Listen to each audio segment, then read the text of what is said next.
Good morning. याद है आप लोगों को हम लोग कौन सा स्टोरी पढ़ रहे थे? बताओ बताओ जल्दी जल्दी। Exactly, you are right. हम लोग सच का सौदा कहानी पढ़ रहे थे। आपको याद है कि सच का सौदा कहानी में आप किसकी कहानी पढ़ रहे थे? याद है? हाँ, हम लोग इसमें पंडित सर्वदयाल की कहानी पढ़ रहे थे। बेटा मैं इस जो ये आपका इस लेसन को मैं आज पूरा कंप्लीट कर दूंगी। तो मैं ये चाह रही हूँ कि एक साथ मैं पूरा फिर से रिवीजन कर दूँ, ताकि आपको कोई भी डाउट्स ना रहे, है ना। चाहे कोई MCQs आए तो भी कर लो, चाहे कोई फिल इन द ब्लैंक्स आए तो भी कर लो। बेटा मैं आपको एक बात बताना चाह रही हूँ कि देखो, जब मैं PDF भेजती हूँ तो जो थोड़े MCQs होते हैं और थोड़े क्या होते हैं, थोड़े फिल इन द ब्लैंक्स होते हैं, तो और सही गलत भी होते हैं। तो सपोज़ मैं ऐसा बोल दूँगी कि फिल इन द ब्लैंक्स सच का सौदा कहानी में हम लोग इनकी कहानी पढ़ रहे हैं, तो आप बोलोगे पंडित सर्वदयाल। सपोज मैं फिल इन द ब्लैंक्स में ना दे के MCQs में दे दूँ कि सच का सौदा कहानी में का मुख्य पात्र कौन है, तो कौन है? पंडित सर्वदयाल। आपको चुनना पड़ेगा। तो मतलब एक क्वेश्चन को ही हम लोग कितने तरह से पूछ सकते हैं, है ना। तो जब आप कोई क्वेश्चन करो तो दिमाग को थोड़ा फ्रेश रखो। आप समझो कि ये क्वेश्चन मैंने कहीं तो पढ़ा है, किसी भी फॉर्म में पढ़ा हो, चाहे आपने फिल इन द ब्लैंक्स में पढ़ा हो, चाहे MCQs में पढ़ा हो, चाहे ट्रू एंड फॉल्स में पढ़ा हो। डजेंट मैटर कि वो किस फॉर्म में है, मैटर ये करता है कि वो क्वेश्चन है क्या। अंडरस्टूड ना। तो आपको ये सोचना है कि ये क्वेश्चन क्या है, कि मैम ने पढ़ाया है। जब पढ़ा रही हूँ मैं लेसन, ऐसा मेरा मानना है कि जब मैं पढ़ा रही हूँ तो मैं सारे MCQs को पॉइंट्स आउट करती जाती हूँ, ताकि आपके दिमाग में रहे, है ना। तो सपोज आपका कभी टेस्ट आए, तो जो चैप्टर टेस्ट आने वाला हो, एक बार मेरा ये वीडियो सुन लेना, तो आपको सारे MCQs अपने आप हो जाएंगे, है ना। आप नहीं लर्न करोगे फिर भी हो जाएंगे। लर्न करना तो ज़रूरी है, लेकिन एक बार क्या करना कि वीडियो भी सुन लेना। ओके चलो, तो अभी मैं फिर से बताती हूँ आपको कि सच का सौदा कहानी में हम लोग पंडित सर्वदयाल के बारे में पढ़ रहे हैं। वो एक ऐसे व्यक्ति, सच्चे व्यक्ति हैं जो चाहे ज़िंदगी में कितनी भी मुश्किलों का सामना करना पड़े, वे सच का साथ नहीं छोड़ते। मतलब सच का सौदा नहीं करते। सौदा करना मतलब क्या होता है कि किसी चीज़ के बदले आप किसी चीज़ को दे दो। आप मार्केट जाते हो तो क्या करते हो? पैसे देते हो तो सामान खरीदते हो। लेकिन बेटा सच एक ऐसा चीज़ है जिसका आप कर सकते हो, है ना। आपकी लाइफ में हमेशा दो रास्ते होते हैं। एक तो सच का रास्ता। हाँ, मुश्किल होती है सच का रास्ता चुनने में। मैं आपको सच बताता हूँ, ये मत सोचना कि मैं MC पढ़ाने के लिए बता रही हूँ। मैं सच बता रही हूँ, पर्सनल एक्सपीरियंस है कि अगर आप सच चुनोगे ना तो थोड़ा मुश्किल उस समय होगा। थोड़ा आपको सबके सामने शेम भी फील हो कभी किसी मुसीबत तो किसी बात को लेकर। लेकिन आप देखना, वो रास्ता अपनाओगे ना तो आप आगे चलकर बहुत खुश होगे। यही अगर झूठ का रास्ता अपनाओगे तो क्या होगा? थोड़े समय आप खुश रहोगे, लेकिन आगे चल के आपको बहुत गिल्ट और परेशानी का सामना करना पड़ेगा। जिस तरह पंडित सर्वदयाल ने देखो सच का साथ नहीं छोड़ा, तो उन्हें बहुत सारी मुसीबतों का सामना करना पड़ा। लेकिन फाइनली फिर क्या हुआ कि उन्हें फिर सही रास्ता मिल गया। किस तरह, देखो मैं आगे बताती हूँ। तो पंडित सर्वदयाल एक पढ़े लिखे व्यक्ति थे, लेकिन क्या पढ़ा था आपने कि उनको नौकरी नहीं मिल रही थी। वो इंग्लिश बोलते थे, पैंट शर्ट पहनते थे। मैंने आपको बताया ना, ये बहुत पुराने ज़माने की कहानी है। उस समय पैंट शर्ट पहनना, इंग्लिश बोलना बहुत मैटर करता था। ओके, तो उनके पिताजी को लगता था कि मेरे बेटे को तो तुरंत नौकरी मिल जाएगी, लेकिन बेचारे ने बहुत पेशेंस रखा। बहुत दिन हो गए लेकिन उनके बेटे को नौकरी नहीं मिल रही थी। ठीक है, पंडित सर्वदयाल के पिताजी का क्या नाम था? शंकर दत्त नाम था। इस बात क्या हुआ कि अब धीरे धीरे उनको भी दिल में लगने लगा कि सारे सबके बच्चे नौकरी कर रहे हैं, मेरा बेटा घर में बैठा है। तो कितना बार वो क्या करते थे, अपने बेटे को सुना भी देते थे। तो उन्हें बहुत बुरा लगता था, लेकिन वो करते क्या, वो तो नौकरी ढूंढ ही रहे थे, है ना। तो एक दिन ऐसे ही रोजगार पत्र देख रहे थे, तो उनकी नज़र एक मासिक पत्र रफ़ीक हिंद के नाम से जो निकलने वाला था उस पर पड़ा। उसमें उन लोग को एक संपादक की ज़रूरत थी। तब उन्हें तो अपने लिए एक एकदम अच्छी नौकरी लग गई। बस उन्होंने एप्लीकेशन दिया। आज के जैसा उस समय ईमेल नहीं था कि हम लोग ईमेल कर देंगे और आपको इंटरव्यू के लिए बुलाएंगे। उस समय आप लोगों को उस समय क्या होता था, लिख कर देना पड़ता था एप्लीकेशन फॉर्म, फिर पोस्ट किया जाता था एड्रेस पे। तब उन्होंने पोस्ट किया। ये जो रफ़ीक हिंद था कहाँ से निकलने वाला था? अम्बाला से निकलने वाला था। ठीक है, तो उन्होंने, और मासिक पत्रिका था। याद रखो, मैंने लास्ट क्लास में भी बताया है, पत्रिका बहुत तरह के होते हैं, जैसे साप्ताहिक, दैनिक, अभी जो न्यूज़पेपर पढ़ते हो वो दैनिक होता है, कोई कोई होता है ना दैनिक होता है जो आप रोज़ मिलता है। दैनिक मतलब जो हर दिन मिले। एक मासिक होता है जो महीने में एक बार निकलता है, वो मासिक पत्रिका हो गई। और एक वार्षिक पत्रिका होता है जो वर्ष में एक बार निकलता है। अंडरस्टूड ना? आपको अंदर समझ में आ गया? तो ये जो रफ़ीक हिंद पत्रिका थी वो क्या थी? मासिक थी, जो कि महीने में एक बार निकलने वाली थी। ठीक है।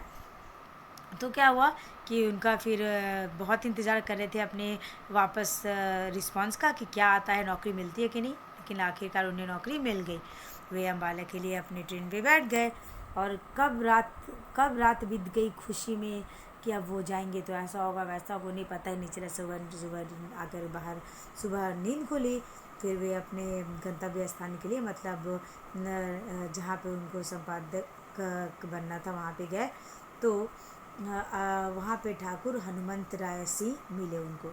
आपको मैं बता दूं कि जो रफ़ीक हम निकालने वाले थे उसके जो मालिक थे उनका नाम ठाकुर हनुमंत राय सिंह था। वो क्या थे? एक नवयुवक थे, यंग व्यक्ति थे। तो उन्होंने मुस्कुराते हुए आगे बढ़े और बहुत आदर से सर्वदयाल से हाथ मिलाकर बोले कि आइए, आपको रास्ते में कोई कठिनाई तो नहीं हुई, कोई परेशानी तो नहीं हुई? आपके घर में भी कोई गेस्ट आता है, मेहमान आता तो पूछते हो ना? हाँ भाई, अच्छे से आगे नहीं, कोई दिक्कत नहीं तो नहीं हुई, कोई परेशानी तो नहीं? ऐसे ही ठाकुर हनुमंत राय ने भी फॉर्मेलिटी किया। उसके बाद क्या हुआ कि सर्वदयाल ने पूछा कि पत्रिका कब से निकलेगी? तो ठाकुर हनुमंत राय ने हंसते हुए कहा, ये तो मुझे आपसे पूछना चाहिए। बताओ ऐसा क्यों बोला उन्होंने? क्योंकि मासिक पत्रिका के संपादक तो पंडित सर्वदयाल थे, तो निकालना तो उन्हीं का था, इसलिए उन्होंने मजाक में ऐसा कहा। अब क्या हुआ कि जब पहला अंक निकला ना वहाँ रफ़ीक हिंद का, वो जो पंडित सर्वदयाल थे वो तो पढ़े लिखे थे, बहुत अच्छे थे, शिक्षित थे। तो क्या हुआ कि उनकी गिनती श्रेष्ठ संपादकों में होने लगी। ठीक है। जैसे आप लोग मान लो कोई नया स्टूडेंट आता है आप लोगों के क्लास में और उसका फर्स्ट परफॉर्मेंस बहुत अच्छा जाए, तो अब वो तो जैसे होता है ना कि अच्छी उनकी गिनती अच्छे बच्चों अच्छे स्टूडेंट में होने लग जाती है। उसी तरह क्या हुआ कि अच्छे संपादकों में पंडित सर्वदयाल की गिनती होने लगी। ठीक है। समय बीतता गया, ऐसा लग रहा था पंडित सर्वदयाल को कि अब तो मेरे सारे सपने सच हो गए, ज़िंदगी बहुत अच्छी गुजर रही थी। लेकिन बेटा, ज़िंदगी हमेशा एक समान नहीं रहती है ना। हमेशा हम लोग को स्मूथली रास्ते मिले, हम अपने लाइफ में खुश रहें, आप जैसा चाहो वैसा होता रहे, ऐसा नहीं होता है ना। क्योंकि हम लोग की लाइफ क्या है कि अप्स एंड डाउन से भरे हुए हैं। कभी उतार आता है, कभी चढ़ाव होता है, कभी आप खुश होते हो, कभी आप दुखी होते हो, है ना। इसी तरह क्या हुआ कि पंडित सर्वदयाल के लाइफ में भी एक वो पल आने वाला था जहाँ पे उनके लाइफ में थोड़े डाउन आने वाले थे, मतलब थोड़ा उनका लाइफ थोड़ा अस्थिर होने वाला था। क्या हुआ कि 1 वर्ष बीत गया। अब क्या हुआ कि अम्बाला की म्यूनिसिपलिटी का सदस्य चुनना था। जैसे सरकारी अफसर होते हैं ना, वही। तो आप तो जानते हो ना, जो सरकारी अफसर बने उन्हें कितना फ़ायदा होता है, इज्जत कितनी मिलती है। तो क्या हुआ कि उसके लिए एक ठाकुर हनुमंत राय सिंह एक पक्ष में थे और दूसरी ओर उनके मुकाबले के लिए जो खड़े हुए उनका नाम था लाला हशमत राय, जो हाई स्कूल के हेड मास्टर थे। आप तो जानते होंगे सरकारी स्कूल के जो हेड मास्टर हो गए उनकी वेतन कितनी कम होती है। हाँ, अभी हो गई है, लेकिन पहले के ज़माने में बहुत कम होती थी, है ना।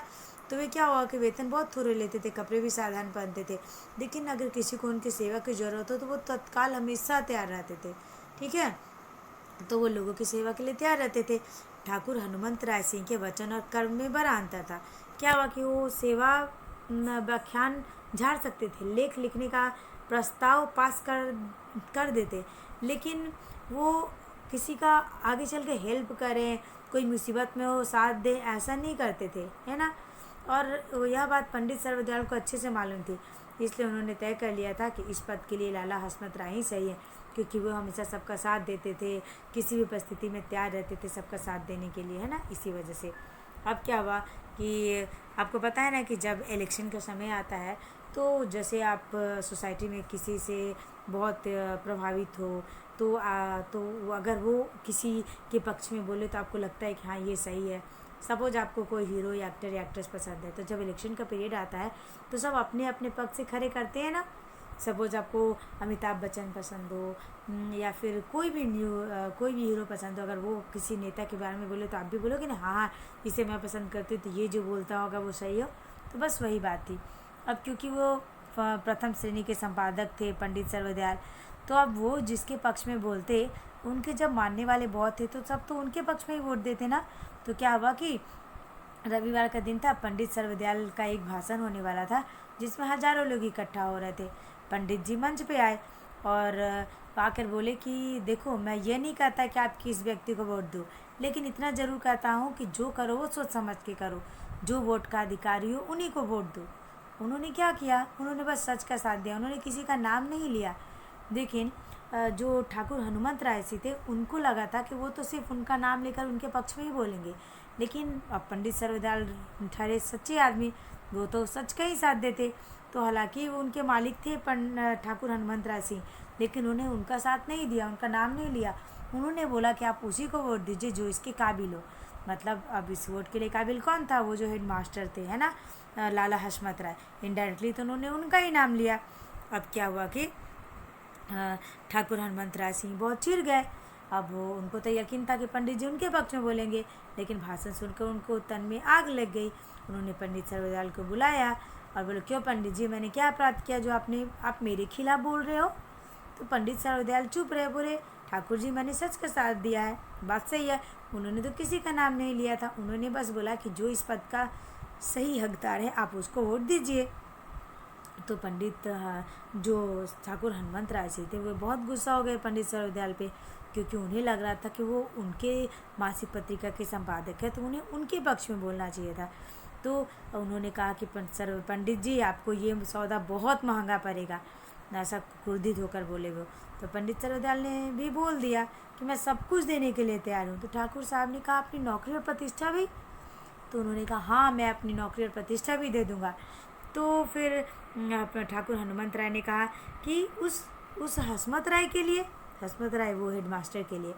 तो उन्होंने कहा, नहीं, सच्चाई के लिए, हसमत राय के लिए नहीं, मैं सच का साथ कभी नहीं छोड़ूंगा, बस इस वजह से मैं उनका साथ दूंगा। अब क्या हुआ कि इसके दूसरे दिन पंडित सर्वदयाल ने त्याग पत्र भेज दिया और स्वीकार भी हो गया। अब क्या हुआ कि लाला हसमत राय ने जब यह समाचार सुना तो भागे भागे पंडित सर्वदयाल के पास आए और खूब समझाया वे अपना त्याग पत्र वापस ले लें, लेकिन इसका उन पर कोई असर नहीं हुआ। और हसमत राय को लगा कि उनकी वजह से इतने अच्छे संपादक की नौकरी निकल जाती, अच्छी बात तो नहीं है। इसलिए वो उन्हें समझाने आए कि आप भले ही मेरा पक्ष मत लीजिए, लेकिन आप अपने संपादक के पद का त्याग पत्र का इस्तीफा वापस ले लीजिए। लेकिन पंडित सर्वदयाल पे कोई असर नहीं हुआ, क्योंकि वो तो सच्चे आदमी थे, सच का साथ देने के लिए वो अपना सब कुछ त्यागने के लिए तैयार थे। अब देखो, मैं बताती हूँ, यहाँ से हम लोग नया पढ़ रहे हैं ना, यहाँ तक मैंने 2 वीडियो में सेंड किया था, लेकिन एक साथ इकट्ठा हो जाए इसलिए मैंने एक बार रिवीजन करवा दिया आपको, ठीक है। अब देखो, यहाँ से मैं एक बार रीडिंग कर रही हूँ, फिर एक्सप्लेन करती हूँ। इधर ठाकुर हनुमंत राय सिंह ने सोचा, यदि अब सफलता ना मिली तो नाक कट जाएगी। धनवान पुरुष तो थे, थैली का मुंह खोल दिया, वोटरों पर रुपए की बरसात होने लगी। अब देखो, हनुमंत राय सिंह क्या थे, वो तो बहुत अमीर थे, और उन्होंने क्या किया था कि पंडित सर्वदयाल को नौकरी से भी हटा दी थी। अब उन्हें लगा कि अगर अब भी वो ना जीते तो उनका तो बहुत इंसल्ट हो जाएगा। वो बस क्या हुआ, थैली का मुंह खोल दिया। आप जानते हो ना, जब वोटिंग हो तो सब कितना खर्च करते हैं, गरीबों को खूब सारे पैसे दे देते हैं, जो वोट करने वाले तो उनको एक्स्ट्रा पैसा दे के कि हाँ, मेरे पक्ष में वोट देना। तो ठाकुर हनुमंत राय ने भी ऐसे ही किया। चुनाव का दिन आया, ठाकुर हनुमंत राय सिंह और लाला हसमत राय दोनों के हृदय धड़कने लगे, एकदम वैसे ही जैसे आप लोग के रिजल्ट का दिन हो ना, तो आपको लगे कि हाँ, मेरे कितने % मार्क्स हैं, कितने % मार्क्स हैं, आपके हृदय धड़कते हैं ना, वैसे ही जब चुनाव का रिजल्ट आया तो जो 2 दावेदार थे ना, हनुमंत राय सिंह और लाला हसमत राय, दोनों के दिल बहुत ही धड़कने लगे। दोपहर का समय था, पर्चियों की गिनती हो रही थी। ठाकुर हनुमंत राय को पूरा यकीन था कि वही विजयी होंगे, परंतु परिणाम निकला, लाला हसमत राय के वोट अधिक थे। ऑब्वियसली अधिक होंगे, क्योंकि जब भी बेटा हम लोग वोट करते हैं तो अब इतने मूर्ख तो हम लोग को भी नहीं है, हम लोग को ही पता है कि कौन व्यक्ति हमारे लिए सही हो सकता है, कौन नहीं। इसलिए तो PM मोदी इतने दिनों तक हमारे प्रधानमंत्री बने, है ना, क्योंकि हम लोगों को ही पता है कि वो हमारे देश को सही रिप्रेजेंट करते हैं, सही निर्णय लेते हैं, है ना। और इतने दिनों से जो कांग्रेस की सरकार आ रही थी वो हट गई। क्यों? क्योंकि अब क्या है कि लोग ज़्यादा जागरूक हो गए। बस वहाँ के लोगों ने भी क्या किया कि हनुमंत राय सिंह को वोट नहीं दिया, लाला हसमत राय को वोट दिया, क्योंकि वो अच्छे व्यक्ति थे, वो सबका मुसीबत में साथ देते थे। इसके 15वें दिन पंडित सर्वदयाल रावलपिंडी में अपने घर के लिए रवाना हुए। विवश होकर उन्होंने वहाँ एक दुकान खोली, परंतु दुकान चलाने के लिए जो चालें चली जाती है, जो झूठ बोले जाते हैं, उनसे पंडित सर्वदयाल को घृणा थी। उनको मान इस बात का था कि मेरे यहाँ सच का सौदा है। अब देखो अब क्या हुआ कि पंडित सर्वदयाल की नौकरी तो चली गई। अब जीविकोपार्जन के लिए, मतलब जीने के लिए उन्हें कोई तो काम करनी पड़ेगी। तो अपने घर वापस रावलपिंडी में उनका घर था। याद रखना, पंडित सर्वदयाल का घर कहाँ था? रावलपिंडी में था। तो क्या हुआ कि अपने घर के लिए चले गए और बेचारे को कुछ काम नहीं मिला, तो उन्होंने क्या किया, अपना दुकान खोली। अब देखो, अब बेटा ये दुनिया ऐसी है ना कि थोड़ा झूठ आपको बोलना पड़ता है। अब देखो, कोई दुकान चलाए तो अपनी चीज़ की थोड़ी तारीफ़ तो आपको करनी पड़ेगी। सपोज आप कोई ड्रेस ही लेने जाओ, तो अब जिस ड्रेस को भी उठाओ ना, देखना वो शॉप वाला बोलेगा हाँ हाँ ये बहुत न्यू है, बहुत अच्छा लगेगा आप पे, लगे या ना लगे, अच्छा ड्रेस हो या ना हो। सपोज कोई खाने का भी सामान ले जाओ, हाँ ये एकदम न्यू है, ये बहुत टेस्टी है, ऐसा। तो दुकानदार को क्या होता है कि थोड़ा ऐसा कुछ बोलना ही पड़ता है अपने सामान के बारे में। लेकिन जो पंडित सर्वदयाल थे वो तो बस इस बात में थे कि मेरे यहाँ सच का सौदा होता है, मतलब वो अच्छे सामान देते हैं, सही कीमत लेते हैं, तो उनको कुछ बोलने की ज़रूरत नहीं है। लेकिन क्या होता है बेटा कि हर बार हमारा सच्चाई हमारे साथ उतना नहीं देता, थोड़ा सच्चाई के साथ देने में हमें मुसीबतों का भी सामना करना पड़ता है। तो अगर आप सच के साथ ही हो तो थोड़ा मुसीबत आपको भी झेलना ही पड़ेगा। जैसा ऐसा ही पंडित सर्वदयाल के साथ भी हो रहा था। अब क्या हुआ कि पंडित सर्वदयाल को सच का सौदा था, ऐसा सोचकर वो ज़्यादा कुछ बोलते नहीं थे अपने ग्राहक के सामने, तो दुकान उतनी नहीं चल रही थी। अब देखो, सुबह का समय था। पंडित सर्वदयाल अपनी दुकान पे बैठे सुबह का समय था। पंडित सर्वदयाल अपनी दुकान पर बैठे रफ़ीक हिंद का नया अंक देख रहे थे। इतने में उनकी दुकान के सामने एक मोटर कार आकर रुकी और उसमें से ठाकुर हनुमंत राय सिंह उतरे। उन्हें देखकर पंडित सर्वदयाल को बहुत हैरानी हुई। क्या हुआ कि सुबह का एक दिन समय था, पंडित सर्वदयाल अपनी दुकान पे बैठे हुए थे। अब देखो, रफ़ीक हिंद का ही अंक देख रहे थे। जब जहाँ आप काम किए हो तो वो तो फिर से देखने का मन करता है, तो वही रफ़ीक हिंद का तो नया अंक देख रहे थे। इतने में उनके दुकान के सामने एक मोटर कार आकर रुकी, उसमें से ठाकुर हनुमंत राय सिंह उतरे। अब उन्हें देखकर पंडित सर्वदयाल को आश्चर्य हुआ कि भाई इन्हें अब मुझसे क्या काम पड़ा है कि मुझे देखने आ गए। ठाकुर हनुमंत राय सिंह के ने पास आकर कहा, आहा पंडित जी बैठे हैं, यह दुकान अपनी है क्या? जी हाँ, पंडित सर्वदयाल ने धीरज से उत्तर दिया। अब क्या हुआ कि देखो, ठाकुर हनुमंत राय सिंह ने देखा कि दुकान पे पंडित जी बैठे हैं, लेकिन उनका मजाक उड़ाने की वजह से उन्होंने पूछा, अरे पंडित जी आप बैठे हो, ये दुकान आपकी है क्या? तो पंडित सर्वदयाल ने भी पेशेंस रखते हुए कहा, हाँ। ठाकुर सिंह ने उनको चुभती हुई दृष्टि से देखकर कहा, यह काम आपकी योग्यता के अनुकूल नहीं है। पंडित सर्वदयाल ने बेपरवाही से उत्तर दिया, संसार में बहुत से मनुष्य ऐसे हैं जिनको वह करना पड़ता है जो उनके योग्य नहीं होता, मैं भी उनमें से एक हूँ। अब देखो, पंडित सर्वदयाल ने क्या किया, ठाकुर जी ने उन्हें चीर कर देखा और बोला कि ये काम तो आपके योग्यता के नहीं है, लायक नहीं है, पढ़े लिखे लोग तो ऐसे दुकान पे नहीं बैठते हैं। तो पंडित सर्वदयाल ने भी आंसर दिया, उत्तर दिया कि संसार में बहुत मनुष्य होते हैं जिनको वो करना पड़ता है जिनके योग्य नहीं होते हैं। सच है ना बेटा? आज के ज़माना में देखो इतना अनएम्प्लॉयमेंट है, तो बहुत सारे लोग जो पढ़े लिखे भी होते हैं वो सब भी काम करते हैं जो उनके क्वालिफ़िकेशन के लायक नहीं होता, लेकिन क्या होता है वो करते हैं, है ना? जब आपको अपना मजबूरी हो कोई काम करने, ऐसे पंडित सर्वदयाल के साथ भी था। ठाकुर साहब सोचने लगे, कैसा सुरमा है जो जीवन के कठिन समय में भी सुमार्ग से इधर से उधर नहीं हटता। चोट पर चोट पड़ती है परंतु हृदय सच के सौदे को नहीं छोड़ता। देखो बेटा, एक वो समय आता है जब आपके सामने वाला भी आपकी सच्चाई को देखकर आपके सामने नतमस्तक हो जाता है, मतलब वो आपके सामने झुक जाता है। ऐसे ही ठाकुर हनुमंत राय के साथ भी था। वो सोचने लगे कि सुरमा का मतलब क्या होता है? वीर। एक सुरमा वही नहीं होता है जो लड़ाई में जीत हासिल करे, बंदूक तोप चलाए। एक सुरमा वो भी होता है जो ज़िंदगी की लड़ाई में कभी सच का साथ ना छोड़े। और पंडित सर्वदयाल भी एक ऐसे ही सुरमा और ऐसे ही वीर थे। ठाकुर साहब सोचने लगे कि ज़िंदगी में पंडित सर्वदयाल ने कितनी ठोकरें खाई, इतने अच्छे संपादक का पद भी इनके हाथ से निकल गया, फिर भी ये सच का सौदा करना नहीं छोड़ते, मतलब वो सच का सौदा करेंगे ही नहीं, ऐसा उन्होंने मन में सोच लिया। देखो आपके वहाँ से बहुत से लोग मिलेंगे जो बहुत सच का साथ देते होंगे, लेकिन एक समय ऐसा होता होगा कि उनको विवश होकर सच का साथ छोड़ना पड़ता होगा। लेकिन ये पंडित सर्वदयाल ऐसे व्यक्ति थे जिन्होंने ज़िंदगी में बहुत सारी मुसीबतें झेलनी पड़ी, लेकिन उन्होंने सच का साथ नहीं छोड़ा। उन्होंने पंडित सर्वदयाल को गले से लगा लिया और कहा, आप धन्य हैं, मैंने आप पर बहुत अन्याय किया है, मुझे माफ़ कर दीजिए, रफ़ीक हिंद को संभालिए। अब क्या हुआ कि अपन ठाकुर हनुमंत राय जो थे ना, वो पंडित सर्वदयाल के आगे झुक गए, उन्हें गले लगा लिया। अब बोले कि धन्य है, मैंने आप पे बहुत अन्याय किया, मुझे माफ़ कर दीजिए और रफ़ीक हिंद का पद फिर से संभालिए। परमात्मा करे आप पहले की तरह सच्चे, विश्वासी, न्यायप्रिय और दृढ़ बने रहें, मेरी यही कामना है।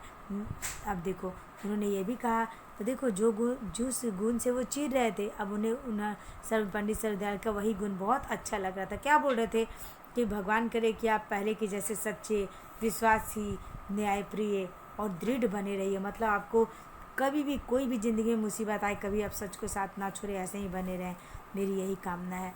मैंने हजारों मनुष्य देखे हैं जो कर्तव्य और धर्म पर दिन रात बोलते नहीं थकते, परंतु जब परीक्षा का समय आता है तो सब कुछ भूल जाते हैं।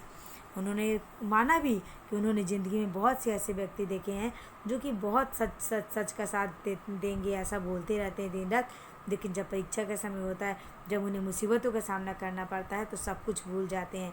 लेकिन एक आप हैं जिन्होंने इस जादू पर विजय प्राप्त की है। किस जादू पर विजय प्राप्त किए हैं? कि कभी भी सच नहीं छोड़ेंगे, हमेशा सच का साथ देंगे। पंडित सर्वदयाल की आंखों से क्या होता है कि आंसू छलकने लगे।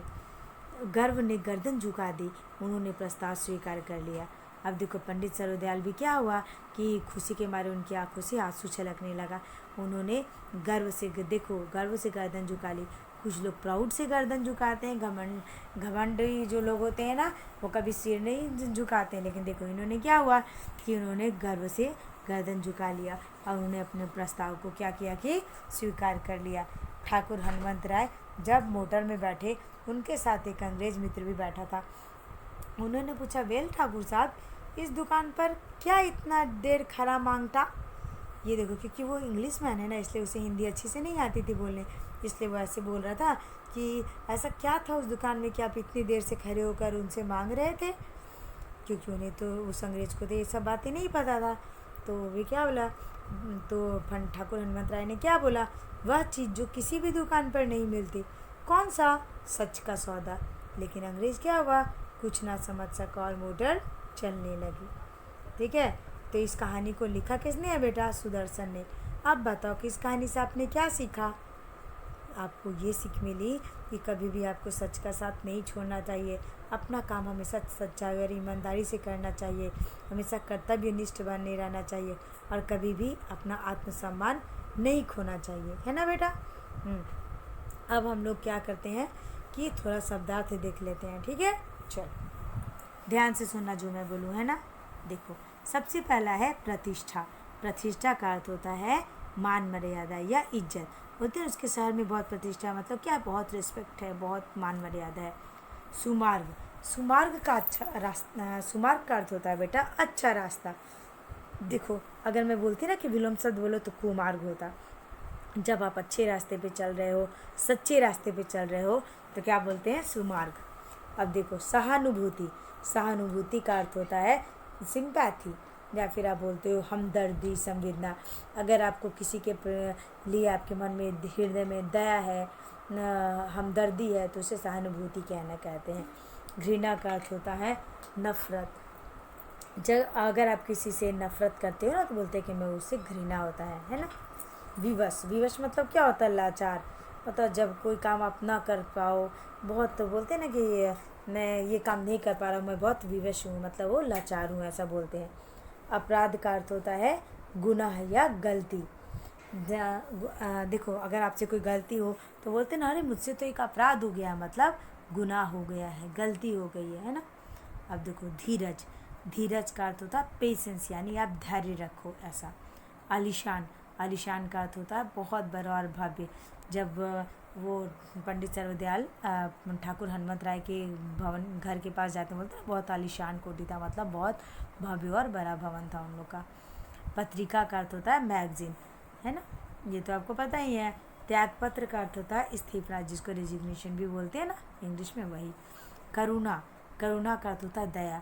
अगर आपके मन में किसी के प्रति दया है तो बोलते हैं कि बहुत करुणा है। बेपरवाही मतलब बेफिक्री, जब हमें किसी बात की कोई परवाह नहीं होती ना तो बोलते हैं कि तो बहुत बेपरवाह है, बेफिक्री है ना।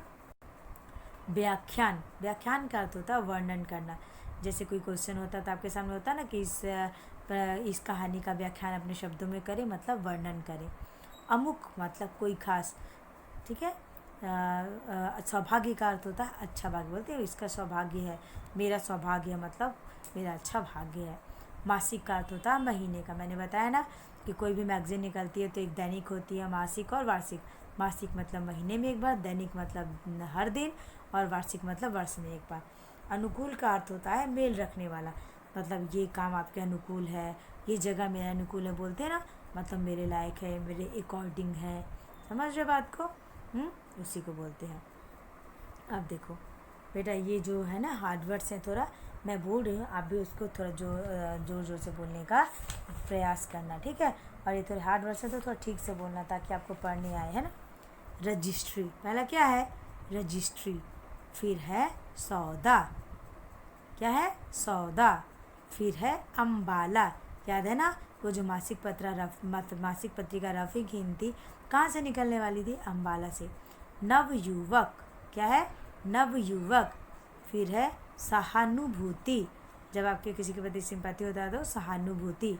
फिर है बेपरवाही, फिर है बेपरवाही। कर्तव्य, प्रतिष्ठा, न्यायप्रिय, परमात्मा, ठीक है। फिर से बोलो, देखो फिर से आप। रजिस्ट्री, सौदा, अम्बाला, नवयुवक, सहानुभूति, बेपरवाही, कर्तव्य, प्रतिष्ठा, न्यायप्रिय, और फिर है परमात्मा। क्या है फिर? परमात्मा, ठीक है।